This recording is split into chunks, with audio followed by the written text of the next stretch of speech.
Враги сожгли родную хату. Там нынче офис, говорят.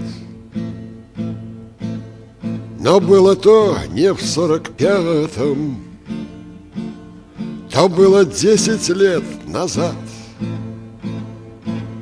Сидел старик, потупив очи, медальку бантиком прикрыв,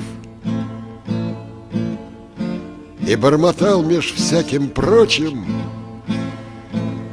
как только сам остался жив. А в 90-х отобрали все, что трудом он накопил. По новой бы винтовку дали, да защищаться нету сил.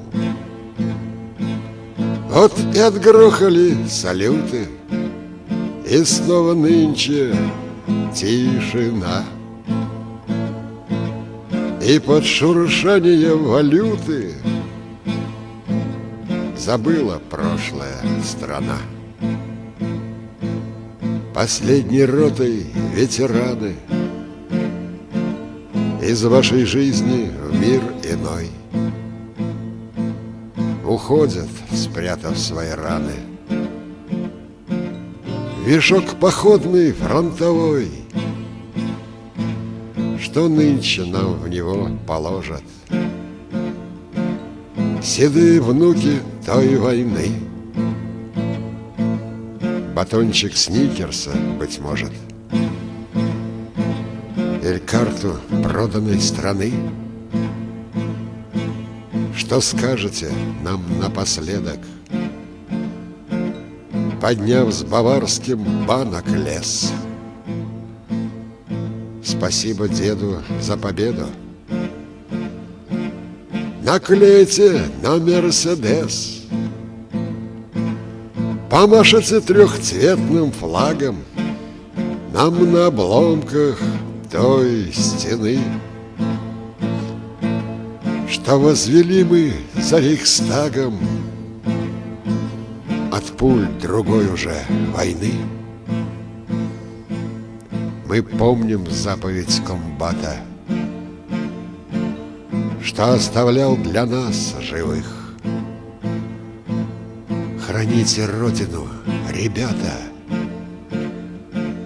союз народов трудовых. Храните честь, одно богатство, достойно матушки земли. Свобода, равенство и братство, мы их полвека берегли. Еще жива моя держава, она научит воронья любить не деньги и не славу, любить отечество свое.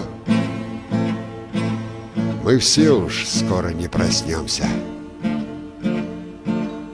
уйдя за журавлями вслед. Но мы сюда еще вернемся. Пробормотал угрюмо дед, и те слова, как штык под кожу, нам не по вкусу, может быть. Но прав мы не имеем все же салютом голос их глушить. Хмелел солдат, слеза катилась в траву спасенной им земли, и на груди его светилось все, что отнять мы не смогли. Хмелел солдат, слеза катилась в траву спасенной им земли, и на груди его светилось все, что отнять мы не смогли.